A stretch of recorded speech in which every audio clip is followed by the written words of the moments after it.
Hi all, Sherry here from Skinny Minx, and today we're going to make gluten-free, sugar-free, low-fat protein donuts. So protein donuts are a huge craze on the market right now. The problem with a lot of commercially available ones is if you look at the ingredients, they're still full. They might have protein in them, but they're still full of things like wheat and sugar and way too many calories. Unfortunately, just adding a scoop of protein powder into something does not make it a health food. So what I'm trying to do is I'm trying to get all the goodness while keeping the calories down and keeping it to really good health-giving whole foods. So I have in the food processor here, I made chickpea flour. You can use this either with soaked chickpeas that have been sprouted or canned chickpeas.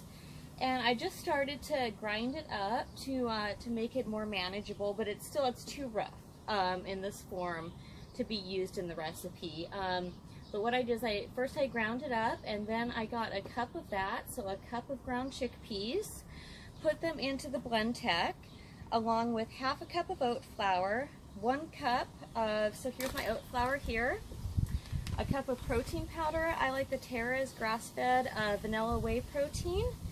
And then I did a half cup of the Terra's, a teaspoon of each baking powder and baking soda, 2 eggs, just the egg whites, 2 egg whites, 3 tablespoons of maple syrup, and 4 tablespoons of organic applesauce that does not have sugar added to it.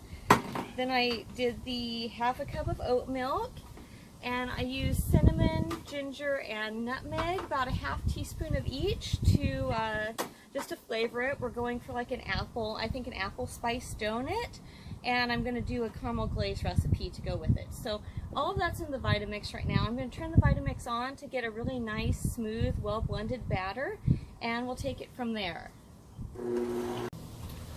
So I finished blending my batter, and to be honest, it looks a little too thin to me. I want to see it a tiny bit thicker.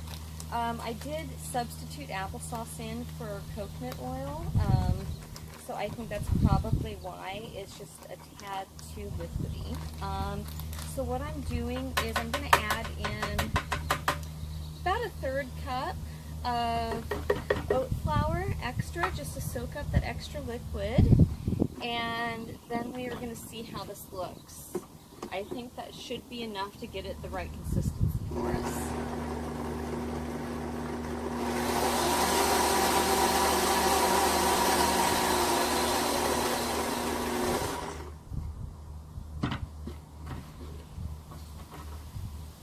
So that looks better to me, and you know, with these things, a lot of times you really, if you're adapting a recipe, you just kind of have to learn to eyeball it and see, you know, what consistency should the dough be when you're finished. It can help to make the original recipe sometimes, and then you can compare it with what your adaptations are. But because the applesauce is a lot more liquidy than coconut oil is, and it doesn't set the same way coconut oil does, I think that about a 1/3 of an extra cup of oat flour will be perfect. I'm just going to add it into my little donut molds here. I've got silicone donut molds. You want to be sure to spray your donut molds with coconut oil. Don't stick. I don't want my donut sticking to my silicone mold. I do like silicone a lot more than other molds because it is easier to get the donuts out at the end. And I'm not piping these, I'm just pouring them in to the shape of the mold. What we're going to do is we're going to bake these at 325 for about 10 or 15 minutes until they're nice and golden brown, and then we will come back to frost them. Hi all, so today we're going to make a nice low-fat, sugar-free caramel glaze. This is something you can use to put on baked goods or over healthy cakes, or even dip fruit into and let it cool for some nice fruit candy. It's super easy to make. We just start out with 1 1/3 tablespoons of water. Where's my little third? I don't see my little third, so I'm just going to do a little bit over a tablespoon. These things don't have to be exact. So 1 1/3 tablespoons of water. And then I'm going to do 4 tablespoons of monk's fruit, which is a 0-calorie natural sugar substitute. You substitute for sugar one-on-one. So I'm going to do 4 tablespoons of that.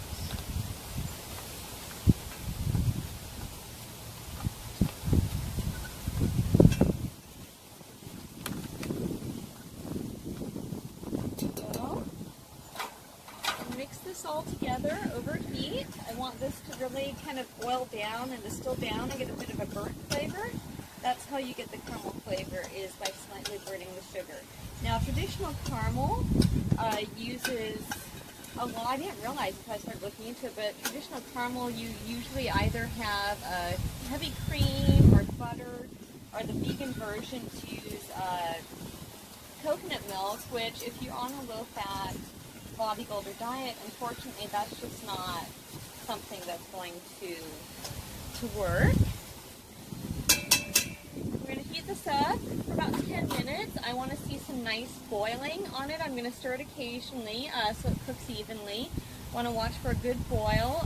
Leave it for about 10 minutes. You want to overcook it just a tiny bit, because that's what's going to cause it to harden instead of being more like a sauce consistency. We want a glaze. So it's better to slightly burn your mixture and overcook it. So now that my caramel sauce is bubbling away and I'm getting a really nice, just slightly burnt sugar smell off of it, I'm going to go ahead and add in my additional ingredients. Doing 1 dropperful of vanilla stevia. I turned the heat off, but I'm leaving it on the heat because I don't want it to cool before I'm ready to glaze. So, got Kite Hill yogurt. Now you can get a lower fat glaze if you just do plain non-fat yogurt, but I can't find any that's humanely raised, so I prefer to stay away from any animal products that aren't certified humane. So I'm using the Kite Hill because there isn't any sugar added into it. Some of the other brands, like So Delicious, actually have quite a bit of sugar added. So that's bubbling a lot. You'll see you kind of want to stand back. It bubbles a lot when you add the cool ingredients into the warm. It's totally fine. Just, be prepared for it. Give it a bit of room. It melts the yogurt really nice. It's extremely easy to mix it in. So it's just 1 1/3 tablespoon of the natural yogurt, and the same amount, 1 1/3 tablespoon of the oat milk. It's not bubbling quite as much. I got it under control there.